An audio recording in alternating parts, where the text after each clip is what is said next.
Shalom. This is Newbin Israel at Hebron Island 2. Today's video is going to be Eternity and the Israelites, just from the Torah, half Torah. You know, if you go back to my video catalog that I have on YouTube, you see my new series of videos that I am now only Torah and Tanakh based in my culture faith as a Hebrew Israelite. Hopefully you enjoy it. One important topic that, is on the minds of people. Somebody already asked me about this.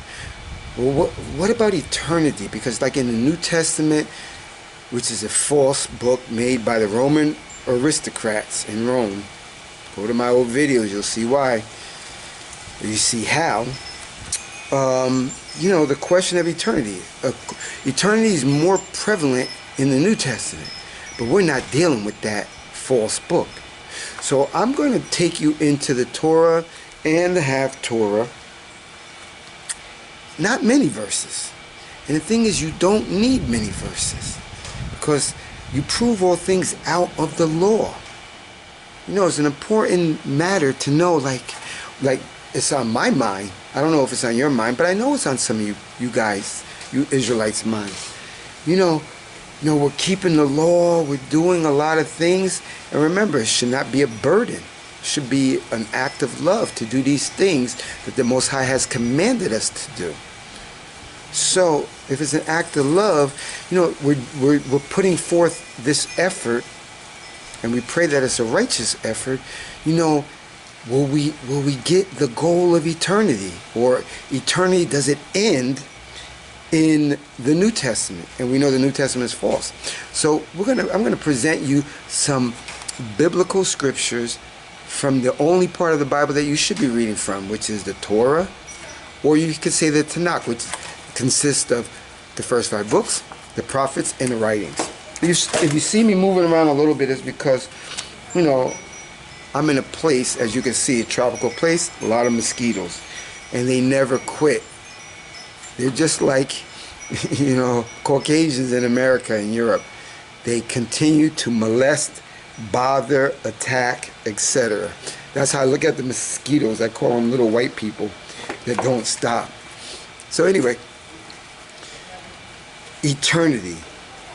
We go right to the first book, Genesis chapter 1, verse 26. Genesis chapter 1, verse 26. This is what it says. And Elohim said, let us make man in our image, after our likeness, and let them have dominion over the fish of the sea, and over the fowls of the air, and over the cattle, and over all the earth, and over every creeping thing that creepeth upon the earth.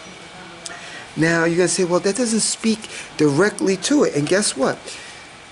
If you read it fast, if you don't read it in context, you'll skip right over it. It says in Genesis chapter 1, 26, it says, let us make man in our image, after our likeness, and let them have dominion over all the things upon the earth. Well, look at right now, man in his physical state, he has dominion. That means control over the things now. He can control all the birds in the air. He can catch them in the air, kill them, breed them, etc. He can control everything in the water. Almost, not at those very deep depths, but he can catch all type of fish and creatures that are in the water, breed them, kill them, eat them, etc. He has dominion power, as it says in Genesis 1:26. But then you have to look at the attributes of the Most High and His Malachim, because Genesis 1:26 is not talking about Mashiach or the Messiah as Christians and Messianic Hebrews state. When you read the account, He made the angels, the earth, and all the creatures, the water, the firmament, etc. Does not say He made Messiah or a son of Elohim. And the sons of Elohim are actual physical Israelites. You read that in Exodus 4. So, what are the attributes of the Most High and the Malachim? They have spirit, they're spirits, they have power. Like the Most High's name is Haya, means He exists. He says, I am That means he exists. So they have an attribute that they live forever. Time doesn't relate to them. So we're made in his likeness, the angel's likeness. These are beings that time is not relevant to them. It's not attributed to them. So they are eternal beings. So we're made in his likeness.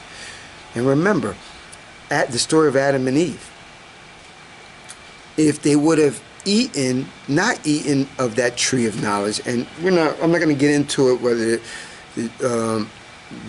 that tree was the philosophy of the other people, because there were other people here, or was an actual tree. We're not going to get down to, this is not that video for that. But what I'm saying is, if they didn't take of that knowledge of that tree, they would have lived forever, because Adam was made in a likeness.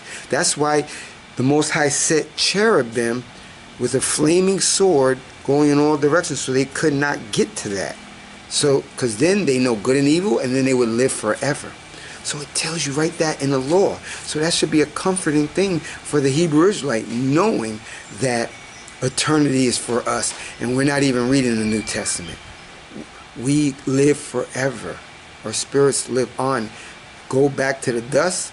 Our bodies go back to the dust, and the spirit goes back to who created, which is the Most High.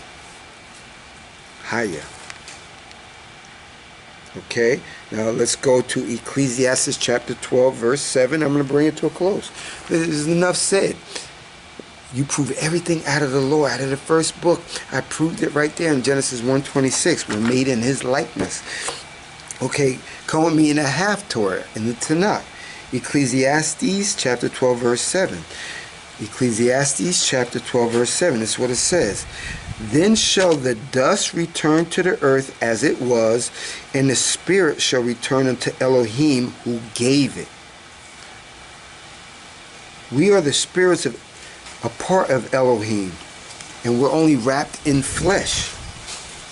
So, our physical body that is not made to last, it's going to go back with our spirit. And higher forbid, most high forbid, you have a serious accident and you lose an arm or a leg. You still exist to be who you are, because you are a spirit inside. I'm going to give you a quick little quiz. I want you to try it right now. A quick little test. Okay, I'm going to put up, let me see where I got it. Okay, I got this already written. Okay, you see it's I.S.U.P.K family, right? Now listen, I'm going to present something to you. Your ears are physical mechanisms to take in sound, and then it converts the sound into words so that you could hear it in your mind. Your mouth, your tongue, your teeth are all used to take in air and to pronounce the words, the actual words that you're reading or you want to say. Now what I want you to do is, you see this? It says I.S.U.P.K family. But the thing is, I don't want you to say it out loud. I want you to read this in your mind. Do it now. Read it in your mind. What does it say? Did you do it?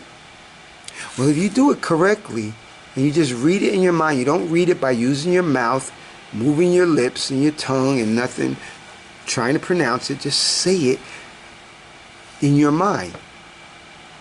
Now, I'm going to tell you, if you did it correct, you should have heard I.S.U.P.K family inside your mind, and you didn't use your mouth. You didn't use air, your tongue, your lips to pronounce the word. And you heard that word inside your brain, which is your heart, your spirit. Nobody didn't say I didn't say I.S.U.P.K family to you when I gave you the test. So nothing came in to your ears physically that you could hear it.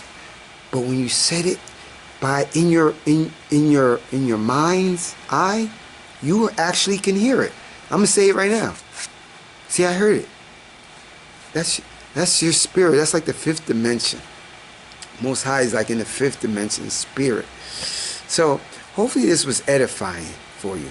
For the ones out there that are like wondering, well, okay, I don't believe the New Testament. I don't believe in the Son of the Most High, the Mashiach, as Messianic Hebrew state, or JC as Christian state.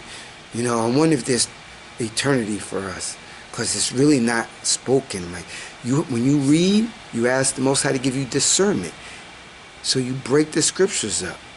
When you read it, you were made in His likeness, His image. Well, what's the attributes of the Most High? Some of them is, one of the most important is He's eternal. So if He made us in the likeness, you're eternal as well. And I gave you examples, and I gave you the example of Adam and Eve. If they didn't take of that fruit, that knowledge of good and evil, they would have lived for eternity. But they did wrong, Eve first, and now they die. So you know things are going to return back to its normal state. He's going to put His people back on top, and we're going to live righteously. It's not going to be hard to do that anymore. It's going to be in us. So hopefully this was edifying to you. Until next time at Hebrew on the Island 2, I say shalom or shalom.